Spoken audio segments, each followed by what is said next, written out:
नमस्कार दोस्तों, मैं आपका साथी अर्जुन वशिष्ठ आपका स्वागत करता हूं आपकी मैथ की क्लास में।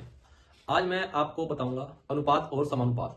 ठीक है दोस्तों, तो आप सभी नोटबुक और पेन लेके तैयार हो जाइए और मेरे साथ साथ क्वेश्चंस को करते चलिए। ठीक है, आज हम जानेंगे अनुपात और समानुपात को कैसे पढ़ते हैं। आइए देखते हैं। हमारे टॉपिक का नाम क्या है दोस्तों? अनुपात समानुपात।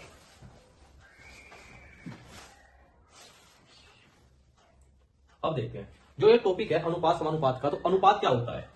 देखो, ये जो दो बिंदी होती है ना, इनको क्या बोलते हैं हम? अनुपात। क्या बोलते हैं इनको हम? अनुपात। और जो इस तरह की चार डॉट्स होते हैं इनको बोलते हैं हम समानुपात। क्या बोलते हैं दोस्तों?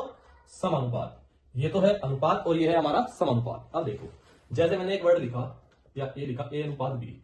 ए अनुपात बी का मतलब क्या होता है? ए अनुपात बी। अनुपात का मतलब होता है, देखो, ए बटे बी। मैंने लिखा यहाँ पे एक्स अनुपात वाई, तो उसका मतलब क्या होता है दोस्तों? एक्स बटे वाई। ठीक है, अब देखते हैं समानुपात। समानुपात का मतलब क्या होता है? जैसे कि मैंने यहाँ पे लिखा एक्स समानुपात वाई, तो उसका मतलब होता है दोस्तों एक्स बराबर वाई। मैंने यहाँ पे लिखा ए समानुपात बी, इसका मतलब होता है दोस्तों ए बराबर बी। ठीक है, आपको ये चीजें समझ में आई होगी। क्या अनुपात क्या होता है? जहां पर आपको दो इस तरह की बिंदु मिलती है उसको बोलते हैं अनुपात। अनुपात को हम क्या लिखते हैं? ए अनुपात बी का मतलब होता है ए बटा बी। एक्स अनुपात वाई का मतलब होता है एक्स बटे वाई। एक्स समानुपात वाई, समानुपात का मतलब क्या होता है? बराबर। एक्स समानुपात वाई का मतलब होता है एक्स बराबर वाई। और ए समानुपात बी का मतलब होता है ए बराबर बी। ठीक है दोस्तों, अब हम देखते हैं इसके आगे से क्वेश्चन, इसके क्वेश्चन हम कैसे लगाएंगे। ठीक है, अब देखते हैं। जैसे मैंने एक सवाल लिखा ए अनुपात बी। ए अनुपात बी का मान हमारे पास दोस्तों कितना है? 2 अनुपात 3। फिर मैंने आपको बोला बी अनुपात सी। ए अनुपात बी हमें कितना दिया? 2 अनुपात 3। और बी अनुपात सी कितना दे दिया हमको? 4 अनुपात 5। और हमसे पूछ लिया क्या कि ए अनुपात बी अनुपात सी का मान हमें बताओ। तो इस तरह के क्वेश्चन हम कैसे करेंगे? जब भी मुझे ए का मान बताना होगा, ए हमारे पास कहां है? पहले नंबर पर, तो आप यहां से पहला नंबर और यहां से भी आप पहला नंबर, पहले वाले की मल्टीप्लाई आप पहले वाले से कर देंगे, तो 4 दूनी 8। तो हमारा ए का मान दोस्तों कितना आ गया? 8। जब भी आपसे पहले वाले का नंबर पूछे तो आप पहले वाले की मल्टीप्लाई पहले वाले से कर दो, तो 4 दूनी 8 हमारा आ गया। अब देखो आगे क्या करना है। अब हमें मान चाहिए बी का, तो जो पहले वाला मान आया ए का 8, इस ए वाले मान को यानी 8 को मैं 2 से तो डिवाइड करूंगा। जिसका मान आया मेरे पास उसी से मैं क्या करूंगा? डिवाइड। अब मैं 8 को जब 2 से डिवाइड करूंगा तो मेरे पास क्या आया? 4। 8 को मैंने किससे डिवाइड करा? 2 से। मेरे पास क्या आया? 4। अब जो मेरे पास 4 आया, अब मैं उसे अगले वाले से गुना करूंगा जिसका मुझे मान निकालना है। मान मुझे यहाँ पर किसका निकालना है? बी का। तो जब मैंने 8 को 2 से डिवाइड करा, मेरे पास क्या आया? 4। 4 की गुना मैं अगले वाले से करूंगा, 4 तिया 12। तो मेरे पास दोस्तों बी का मान क्या आया? 12। अब आगे देखो, अब मुझे मान चाहिए सी का, तो मैं यहां वाले बी से बी को डिवाइड करूंगा। बी कितना है मेरे पास? 12। 12 को जब मैं 4 से डिवाइड करूंगा तो मेरे पास क्या आता है? 3, क्योंकि 4 तिया 12। मेरे पास आया 3। 3 की मल्टीप्लाई में उससे करूंगा जिसका मुझे मान चाहिए। मान चाहिए सी का। सी कितना है? 5। तो 3 आया था, 4 से डिवाइड करा, 12 को 3, 3 की गुना 5 में करी, तो 3 की गुना 5 में करी, मेरे पास आया 15। यानी कि यहां से अगर मैं ए अनुपात बी 2 अनुपात 3 दिया हुआ है, बी अनुपात सी 4 अनुपात 5 दिया है, और मुझे अगर ए बी सी पूछा है तो मैं ऐसे कर लूंगा। कैसे? 2 की गुना 4 से, तो मैंने पहले पहले वाले की गुना करी, तो 4 दूनी 8। ठीक है दोस्तों, 8 को 2 से डिवाइड करूंगा और 3 से मैं मल्टीप्लाई करूंगा। 2 से डिवाइड करूंगा तो 4 और 4 तिया 12। अब 12 को मैं 4 से तो डिवाइड करूंगा और 5 से करूंगा मल्टीप्लाई। 12 को 4 से डिवाइड करा तो 3 और 3 पंजे 15। ठीक है दोस्तों, अब इसका एक और देखते हैं। अगर मैं इसी में आपसे पूछ लूं कि ए अनुपात सी बताओ, ये तो आपने मुझे बताया ए अनुपात बी अनुपात सी। अगर इसी में ए अनुपात सी पूछे तो क्या करना है? मैंने क्या बताया? जब भी पहले वाले का मान निकालना हो तो पहले वाले की मल्टीप्लाई पहले वाले से करके आप पहले वाला मान निकाल लेते हैं। तो यहां भी ऐसे ही 2 चौक 8, तो ए का मान कितना आ गया? 8। अब हमें मान किसका बताना है दोस्तों? ए अनुपात सी का। ए का मान बताया 4 दूनी 8। जब भी पहले वाले का मान चाहिए तो पहले वाले की गुना पहले वाले से करी, तो मेरा मान कितना आ गया? 4 दूनी 8। अब देखो, अब मुझे मान चाहिए सी का। सी यहाँ पे है सबसे बाद में। जब भी मुझे बाद वाले का मान चाहिए तो मैं बाद वाले की मल्टीप्लाई बाद वाले से कर दूंगा, 3 पंजे 15। तो डायरेक्ट मेरे पास मान आ जाएगा ए अनुपात सी का। देखो यहाँ ए का मान 8 आया, सी का मान 15। यहाँ भी ए और सी का मान मैंने डायरेक्ट निकाल लिया। ठीक है दोस्तों, अब देखते हैं आगे।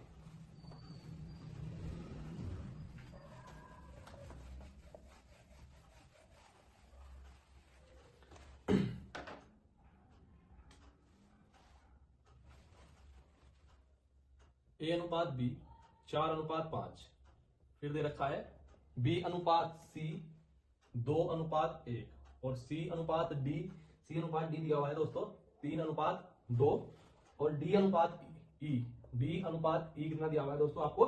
1 अनुपात 4। अब देखो, ए अनुपात बी 4 अनुपात 5, बी अनुपात सी 2 अनुपात 1, सी अनुपात डी 3 अनुपात 2, और डी अनुपात ई 1 अनुपात 4 दिया हुआ है। अब देखो हमें सवाल में क्या क्या बताना है। सबसे पहला सवाल मुझे इसमें बताना है ए अनुपात ई कितना होगा, फिर मुझे बताना है ए अनुपात डी कितना होगा, फिर मुझे बताना है ए अनुपात बी अनुपात सी अनुपात डी कितना होगा। फिर मुझे इसी सवाल के अंदर बताना है कि बी अनुपात डी कितना होगा। एक ही सवाल के अंदर हम इसमें सब कुछ निकालना सीखेंगे।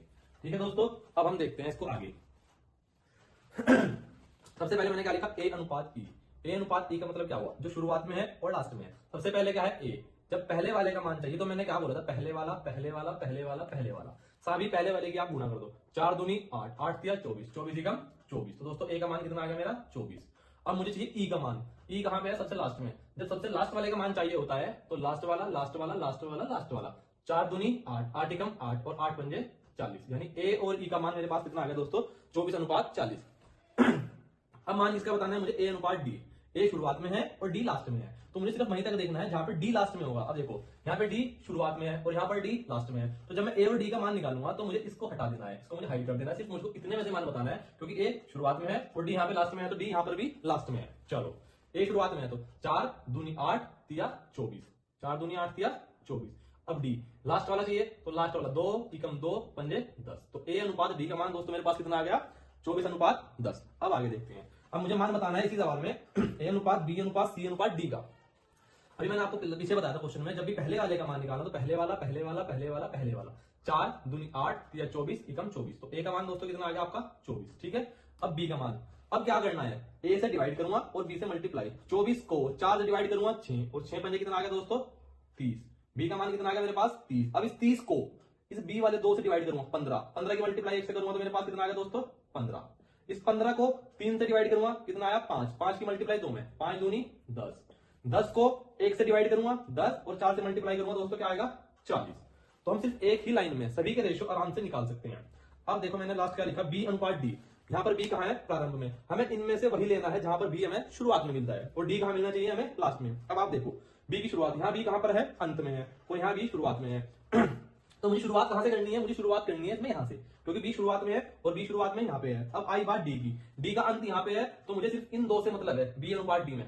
तो जब मुझे बी का मान चाहिए तो बी और बी इनके पहले वाले 3 और 2, 3 दूनी 6, तो बी का रेशो 6। डी लास्ट में है तो इसका लास्ट वाला इसका लास्ट वाला 2 एकम 2। तो दोस्तों ये आपको समझ में आएगा कि एक ही सवाल से मैंने आपको ए अनुपात ई निकालना बताया, पहले वाला और लास्ट वाला पूछे तो सिर्फ कुछ नहीं करना, आपको पहले वाला पहले वाला पहले वाला पहले वाला सभी पहले वालों की मल्टीप्लाई कर दो, और अगर लास्ट वाला पूछे तो सभी के आप लास्ट वालों की मल्टीप्लाई कर दो। आप इसी क्वेश्चन को 2 से 3 बार करके देखना और फिर अपनी बुक के रेशो के जितने भी इस तरह के क्वेश्चन है सारे लगाना, एक से लेकर लास्ट तक सारे क्वेश्चन आपके सोल्व होते जाएंगे। अगर आपका कोई क्वेश्चन सोल्व नहीं होता मुझे कमेंट बॉक्स में भेजना, मैं आपको कमेंट में उसका आंसर दूंगा। ठीक है दोस्तों, अब चलते हैं इसके अगले टाइप पर।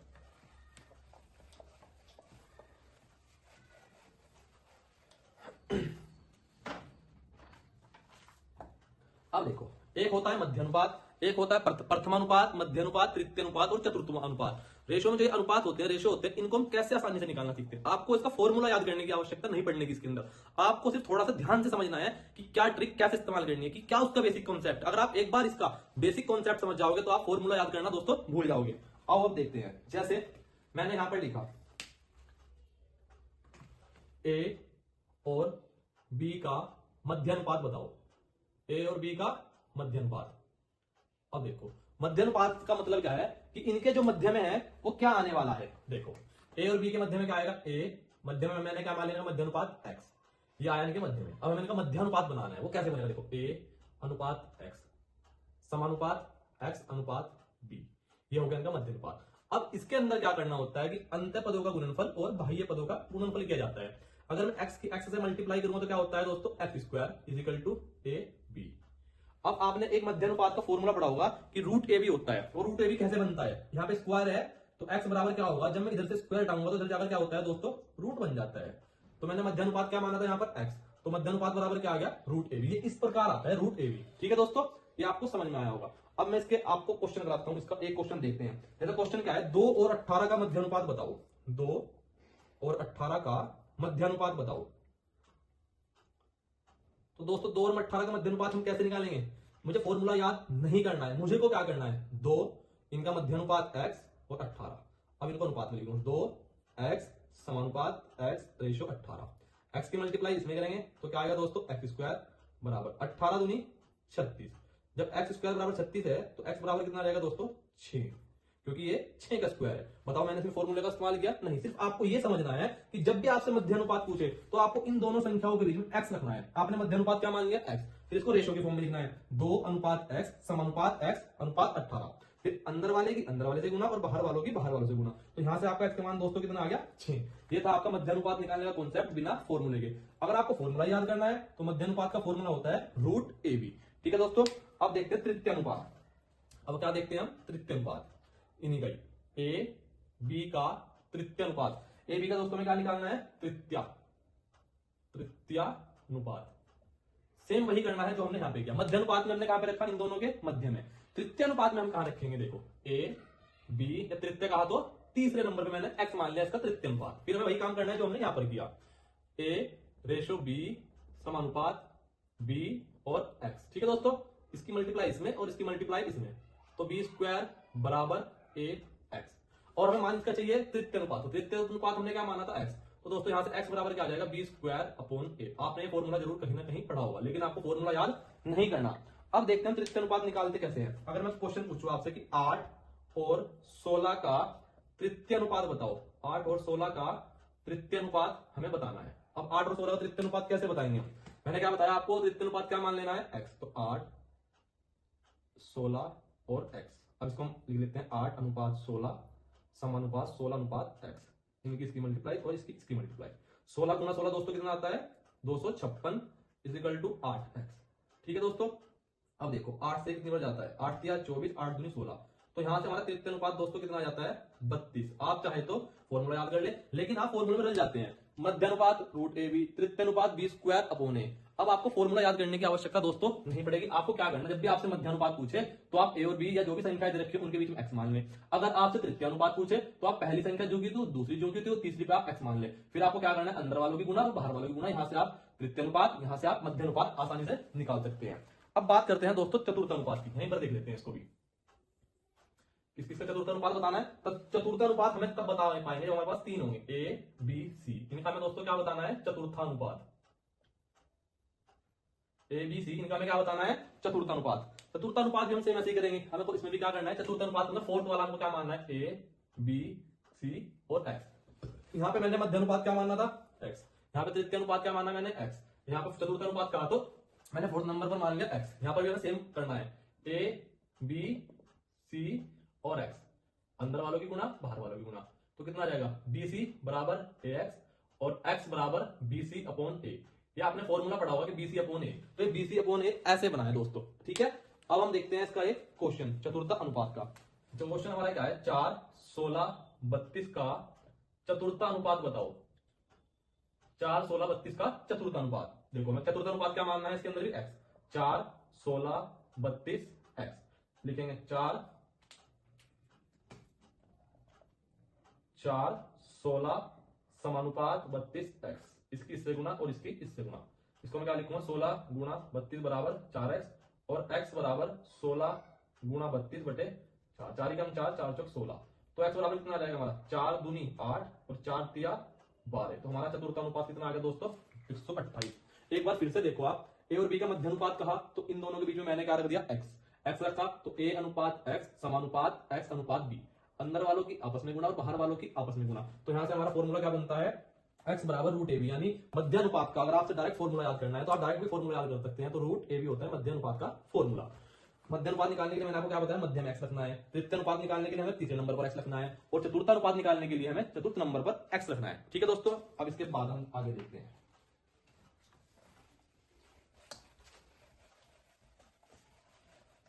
आप इनके एक बार नोट्स बना लोगे तो आपको दोबारा रिवीजन करने की भी जरूरत नहीं पड़ेगी। इनके क्वेश्चन एग्जाम में आते ही आते हैं, किसी ना किसी एग्जाम में आपको जरूर देखने को मिलेंगे। अब बात करते हैं प्रथमानुपात की। इसकी बात करते हैं हम कि ए बी का प्रथमानुपात बताओ। प्रथमानुपात। प्रथमानुपात में क्या होगा? सबसे पहले देखो, जब मध्यानुपात था तो मैं ए और बी के मध्य में एक्स रख रहा था। तृतीय अनुपात था तो मैं क्या कर रहा था? ए बी और तीसरे नंबर पर एक्स को रख रहा था। जब चतुर्थानुपात था तो मैं चतुर्थानुपात में क्या कर रहा था? ए बी सी, तो मैं फोर्थ नंबर पर एक्स को रख रहा था। अब जब प्रथमानुपात की बात की है तो मैं एक्स का मान कहां पे रखूंगा? पहले नंबर पर, एक्स ए बी। वैसे लिखेंगे फिर एक्स ए बी, पहले वाले की गुना लास्ट वाले से और बीच वाले की बीच वाले से। तो ए स्क्वायर बराबर एक्स बी। तो x बराबर कितना रहेगा दोस्तों, a स्क्वायर अपॉन b।